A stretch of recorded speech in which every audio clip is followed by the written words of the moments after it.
여느 때와 다름없던 평범한 날, 저는 한창 오후 업무로 정신없던 시간이었는데요. 모르는 번호로 전화가 한 통 걸려왔습니다. 처음엔 광고겠거니 하고 무시했는데 잠시 후 문자가 한 통 오더라고요.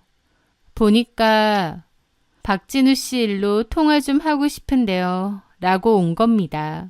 박진우는 제 남편입니다. 그 심각한 느낌의 문자를 보는데 저도 모르게 심장이 덜컹 하더라고요. 낯선 사람이 뜬금없이 연락이 와서 제 남편 문제로 얘기 좀 하자는데 딱 봐도 좋은 일 같지는 않았으니까요. 잠깐 망설이는 사이 다시 전화가 울렸고 이번엔 전화를 받았습니다. 수화기 너머에서는 한 여자의 목소리가 들려왔습니다. 안녕하세요. 박진우 씨 아내분 되시죠? 네, 그런데요. 누구신데? 많이 바쁘신가요? 제가 꼭 드려야 할 말씀이 있어서요. 남편분 관련해서. 누구신지, 그리고 제 남편 일로 저한테 얘기할 게 뭐가 있죠? 만나서 다 말씀드릴게요. 시간 언제가 괜찮으신가요? 좀 황당하기도 했지만 궁금하기도 하고 너무 이상하기도 하고 저는 잠시 후 점심시간이라 나갈 수 있으니 그때 보자며 회사 근처로 올 수 있느냐 했습니다. 그런데 제가 이미 회사를 말 안 했는데도 어딘 줄 안다고 그 근방이라고 하더라고요. 또다시 너무 황당한 기분이 들고 도대체 당신은 누구고 나에 대해선 어떻게 아는지 따져 물으려다가 만나서 물어보자는 생각에 입을 닫았죠. 그리고 나서 점심시간까지 도무지 일이 손에 안 잡히더라고요. 어쨌든 불안한 마음을 안고 약속 장소인 회사 앞 카페로 향했습니다. 카페 창가 자리에 그 여자가 먼저 와 있었습니다. 카페에 사람이 많았음에도 어쩐지 저 여자구나 한 번에 알아보겠더라고요. 혼자 앉아 있어서 그랬던 것 같기도 하고 표정이 어두워서 그랬던 것 같기도 하고요. 저는 처음 보는 여자지만 그 여자는 저를 알아보는 듯 고개를 돌리다가 저를 보고 가볍게 목례를 하며 일어나는 겁니다. 불편한 기분으로 그 여자 앞으로 다가갔죠. 전화하신 분? 네, 안녕하세요. 저는 그 여자를 위아래로 한번 훑어봤습니다. 저랑 나이가 엇비슷한 것 같았죠. 일단 자리에 앉았습니다. 좀 황당하네요. 누구시고 제 번호는 어떻게 하신 거죠? 제 남편하고는 어떤 사이고요? 제가 흥분해서 물어보니 그 여자가 차분하게 저를 보며 말을 하더라고요. 저 사실 박진우 씨랑 만난 지 좀 됐습니다. 라더군요. 남편 문제로 만나자는 거기에 혹시 남편에게 내연녀가 있었나? 약간 예상은 했는데 그래도 막상 들으니 너무 어이없었죠. 나한테 연락한 거 보니 박진우 유부남인 거 잘 아는 것 같은데. 네, 맞아요. 근데 나한테 찾아와서 이런 얘기하는 이유가 뭐예요? 그 여자는 가방에서 초음파 사진을 하나 꺼내주었습니다. 임신 초음파 사진이었죠. 이 아이 진우 씨 아이예요. 라는데 너무 어처구니가 없어서 웃음이 나오는 겁니다. 이런 일을 실제로 겪기도 하는구나 싶기도 하고 내가 하다 남편 때문에 별일을 다 겪는구나 싶기도 하고요. 그 여자는 제가 황당해 하든 말든 자기 할 얘기 하더군요. 실은 전 2년 전에 이혼을 했고 아이도 하나 있어요. 아이 혼자 키우는 게 좀 버거웠는데 그러다 진우 씨 만났어요. 너무 괜찮은 사람 같았는데 유부남이더라고요. 헤어져야 된다는 생각하면서도 마음이 그렇게 안 되더라고요. 박진우가 유부남인 거 속이고 그쪽이랑 만난 거죠? 처음엔 그래요. 참 어리석네요. 근데 뭐가 괜찮은 사람 같다는 거예요? 본인이 유부남인 것도 속이고 만난 거고 결국 불륜남이잖아요. 그런데도 박진우가 괜찮은 사람 같아요? 제 남편이랑 바람핀 건 둘째치고도 눈앞에 이 여자가 너무 멍청해 보여서 그런 말이 나오더라고요. 처음엔 그런 관계가 아니었어요. 그냥 일 때문에 만난 건데 그러다가 서로 정들고 좋아지고 마음이 커졌을 땐 돌이킬 수 없으니 밝힌 거죠. 어쨌든 저도 제 마음 어쩔 수 없었고. 이보세요. 내가 지금 그쪽이랑 내 남편 불륜 스토리 들으러 온 줄 알아요? 나한테 그런 얘기를 왜 하는 거예요? 황당한 거 아는데 진우 씨를 좀 놓아주세요. 그쪽은 아이도 없잖아요. 저는 뱃속에 아이도 있고 또 진우 씨 없으면 안 되거든요. 저는 속이 부글부글 하더라고요. 저기요. 제가 지금 욕하고 싶은 거 참고 있거든요.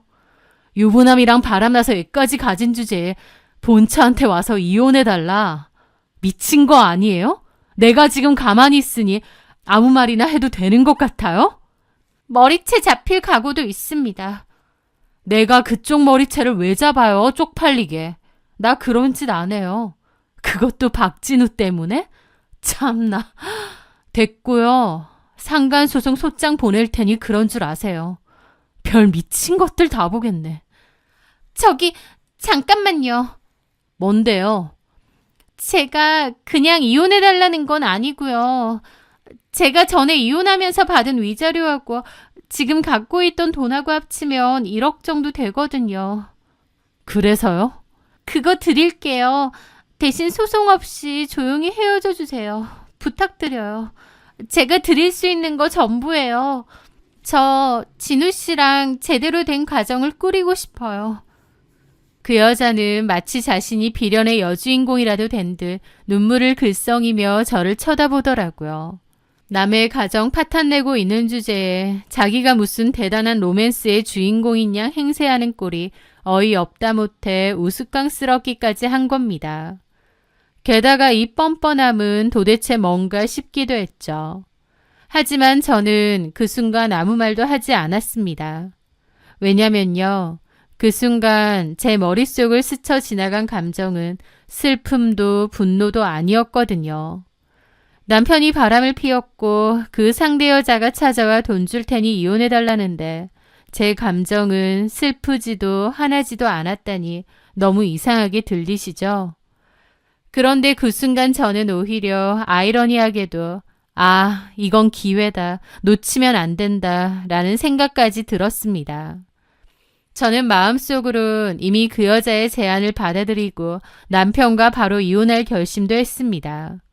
하지만 그 순간만큼은 심란하다는 듯 아무 티도 내지 않고 다시 앉아 창밖을 봤죠. 아무 말 없이 창밖을 보고 있는데 문득 남편을 처음 만났을 때가 떠오르더라고요. 그때만 해도 남편과 제가 이런 관계가 될 거라고는 상상도 못했죠. 남편 박진우를 처음 만난 것은 몇 년 전 소개팅 어플을 통해서였습니다. 해외 명문대 졸업, 무역회사 CEO, 자수성가형 사업가. 이것이 그 남자를 소개하는 말들이었습니다. 이런 어플에서는 프로필을 속이는 경우도 많다 보니 그게 전부 사실일 거라고 생각 안 했던 것 같아요. 다만 그때 좀 외롭기도 하고 남자를 만날 만한 통로가 없었기에 가볍게 대화를 하고 만나게 되었던 것 같습니다. 그런데 막상 그 남자를 만나보니 어플로 대화를 할 때보다 더 완벽하고 괜찮은 사람이었어요. 약속 장소에 먼저 나와 저를 기다리던 그는 작은 꽃다발을 건네며 젠틀하게 웃었습니다. 대화 내내 그는 제 이야기를 집중해서 들어주었고 매너도 상당히 좋더라고요. 그리고 본인의 얘기도 했는데 마치 어느 성공한 CEO의 성공 신화를 듣는 것 같은 기분마저 들었습니다. 그는 부모님을 일찍 여의었고 자기를 돌봐줄 수 있는 친척이 있는 해외로 넘어갔다고 하더군요. 거기서 일찌감치 일하며 학비를 벌었고 공부도 열심히 해서 명문대도 졸업했다고 했습니다. 그 후 한국으로 돌아와 평소 관심이 있던 무역 분야의 회사를 차렸고 성공했다고 하는데 그의 이야기는 마치 한 편의 드라마 같기도 했습니다. 좀 전형적이기도 하면서도 또 한편으론 그 남자를 굉장히 매력적으로 보이게 만들어주기도 했죠. 그래서 저는 수진 씨처럼 평범하지만 따뜻한 가정에서 자란 사람이 부러워요. 친척집에서 지내긴 했지만 어쨌든 친부모님은 아니다 보니 눈칫밥도 많이 먹고 외롭고 힘들었거든요. 이제 제가 원하는 성공도 이뤘고 가족이라는 울타리를 만들고 싶어지더라고요. 그의 진심 어린 고백에 저는 완전히 넘어갔습니다. 그가 겪었을 외로움에 마음이 아팠고 또 제가 그가 원하는 따뜻한 안식처가 되어주고 싶다는 생각마저 들었으니까요. 그날 이후 그 남자와 저는 자주 만났습니다. 아침에는 다정한 메시지로 저를 깨웠고 저희 회사 앞도 종종 찾아왔죠. 처음 저희 부모님께 소개를 드리던 날에는 저희 아버지가 좋아하시는 위스키와 어머니를 위한 고급 스카프를 선물하는 센스까지 보여주었습니다. 저희 부모님은 그의 듬직하고 예의 바른 모습에 완전히 반해버리셨죠. 그렇게 꿈같은 6개월이 흘렀고 그는 저희가 처음 만났던 레스토랑에서 제게 프로포즈했습니다. 수진아, 나를 구원해줄 사람은 너밖에 없는 것 같아. 나와 평생 함께 해줄래? 저는 눈물을 흘리며 그의 프로포즈를 받아들였습니다. 제 인생에 다시 없을 완벽한 남자, 그가 바로 제 운명이라고 굳게 믿으면서요. 그렇게 결혼을 했는데 그 후에도 그는 늘 바빴습니다. 해외 출장도 잦았고 밤 늦게까지 이어지는 미팅도 많았죠. 그는 복잡한 무역 용어를 늘어놓으며 자신의 사업에 대해 설명하려 했지만 저는 사실 들어도 모르겠기에 그냥 대강만 들었습니다. 물론 그러면서 그가 성실하고 유능한 사업가라는 사실을 단 한 번도 의심한 적이 없어요. 그 의심 없는 믿음이 제 인생을 지옥으로 끌고 들어갈 뻔했다는 사실도 모른 채 말이죠. 결혼 생활이 1년을 넘어가면서부터 조금씩 이상한 점들이 눈에 띄기 시작했습니다. 남편은 종종 거액의 현금 다발을 집에 가져왔는데 사업상 급하게 현금이 필요해서 그렇다라더군요. 게다가 가끔은 정체불명의 사람들에게서 독촉 전화가 걸려오는 것 같기도 했습니다. 남편은 늘 사업상 필요한 일들이다 라고 했지만 그걸 지켜보는 저는 어쩐지 불안하더라고요. 그렇게 시간은 흐르고 남편과의 결혼 생활도 2년이 넘어갔을 때쯤이었습니다. 남편의 차를 탔는데 차가 너무 지저분한 거예요. 남편 말로는 바빠서 세차할 시간도 없다고 하는데 제가 날 잡아서 하루 청소를 좀 해줘야겠다 싶었죠. 그래서 남편이 해외 출장을 가서 집에 없는 틈에 남편 차 실내 청소를 좀 해주려고 했습니다. 짜잔 하고 서프라이즈로요. 그렇게 남편의 차를 청소하는데 우연히 발견한 서류 더미가 있더라고요. 별 생각 없이 그걸 봤는데 법무부에서 온 서류인 겁니다. 너무 생소했기에 이게 뭘까 궁금하더라고요. 그렇게 확인을 해봤는데 거기에는 정말 충격적인 내용이 있었죠. 저는 그 일을 계기로 남편과 이혼을 결심했습니다. 그리고 남편 몰래 이혼을 준비하고 있었어요. 그런데 지금 이 순간 갑자기 어떤 여자가 나타나서 저한테 자기가 제 남편의 내연년이 이혼해달라, 그냥 해달라는 것도 아니고 1억이나 줄 테니 이혼해달라 라고 하는 것입니다. 한마디로 저는 어차피 이혼을 결심했고 차근차근 준비 중인데 이런 일이 생긴 거예요. 그러니 제 속으로 이건 기회다 라는 생각이 안 들 수 없죠.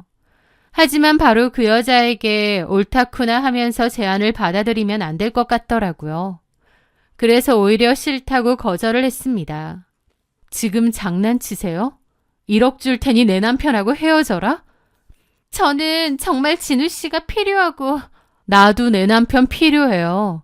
무슨 말 같지도 않은 소리라는 거야. 남편이 바람핀 걸 알았는데도 참고 사실 거예요? 그 여자는 좀 세게 나오더라고요. 그래서 저도 그랬죠. 뭐 바람 한두 번 안 피는 남자 있나요? 한번 봐줄 수도 있어요. 어떻게 하는지 봐서. 근데 그쪽 상대로 상간소송은 해야겠는데? 제 말에 그 여자 낯빛이 어두워지더라고요. 그러더니 또 태세 전환을 해서 불쌍한 척을 하는 겁니다. 사모님, 저 되게 불쌍한 사람이에요. 친정부모님도 일찍 여의고 이른 나이에 결혼해서 애 낳고 살았는데 전 남편이 정말 별로인 사람이었어요. 바람을 밥 먹듯이 피웠거든요. 그래서 겨우 이혼하고 위자료도 정말 힘들게 받았는데 너무 힘들게 받은 돈이라 쓰지도 못하고 그대로 다 통장에 놔뒀어요. 그런데 제가 지금 그 돈을 다 사모님 드린다는 거예요. 그 정도로 저 절박합니다. 라는데 뭐 이런 반푼이가 다 있나 싶은 거예요. 전 남편의 불륜 때문에 자기도 그 고생을 했다면서 정작 본인이 저지른 것도 불륜이잖아요. 그리고 그렇게 첫 번째 결혼해서 학을 떼었으면 그냥 애 키우면서 혼자 잘 살면 되는데 유부남인 거 알면서 내 남편 만나고 그 귀하다는 위자료와 재산까지 저한테 넘기면서 제 남편이 갖고 싶다는 거예요. 그러면서도 세상에서 제일 불쌍한 척, 사연 있는 척, 동정심을 유발하려는데 그 가식과 위선이 참 역겹더라고요. 불쌍한 척 해봤자 결국 불륜여고, 불쌍한 척 해봤자 결국 제 남편이 사업도 크게 하고 재력도 있는 것 같으니 본인이 차지해야겠다 그거잖아요. 하지만 이 멍청하지만 욕심 많은 여자도 모르는 게 있었죠. 그때까지만 해도 저는 알고 있는 남편의 비밀을요. 저는 그 말 같지도 않은 소리를 들으면서도 진심으로 고민하는 척 연기를 했습니다. 그러면서 말했죠. 참 어이가 없네. 나도 이런 상황이 너무 어처구니가 없어요. 죄송해요. 일단 돌아가세요. 지금 그쪽이 나한테 폭탄을 몇 개 던진 줄 알아요? 일 잘하고 가정적인 남편이 바람 피우고 있었다는 것도 어이없고 그쪽이 임신했다는 것도 기가 막히고 나 지금 머리 터질 지경이니까 일단 돌아가세요. 그리고 저는 자리에서 일어나서 나갔습니다. 남편의 불륜 사실을 알고 오히려 쾌재를 부르다니 이 기막힌 상황이 참 어처구니가 없긴 하더라고요. 그 여자는 그 뒤로도 저에게 연락을 몇 번 더 해서 헤어져 달라고 부탁한다고 했습니다. 저는 좀 고민하는 척 연락하지 마시라고 밀당을 하다가 결국은 전화를 해서 말했습니다. 좋아요. 박진우 네가 데리고 사세요. 그 인간이 내 뒤통수 치고 있었다 생각하니 너무 기막혀서 나도 그 인간하고는 더는 못 살겠거든. 감사합니다. 죄송합니다. 됐고요. 변호사 사무실에서 만나죠. 그쪽이 원하는 대로 헤어져 줄 테니. 그렇게 저는 그 여자에게 변호사 사무실에서 만나자고 했습니다. 저는 마지막까지 상처받고 고뇌하는 아내의 연기를 놓지 않으며 그녀가 내민 위자료 1억 원에 대한 합의각서에 도장을 찍었습니다.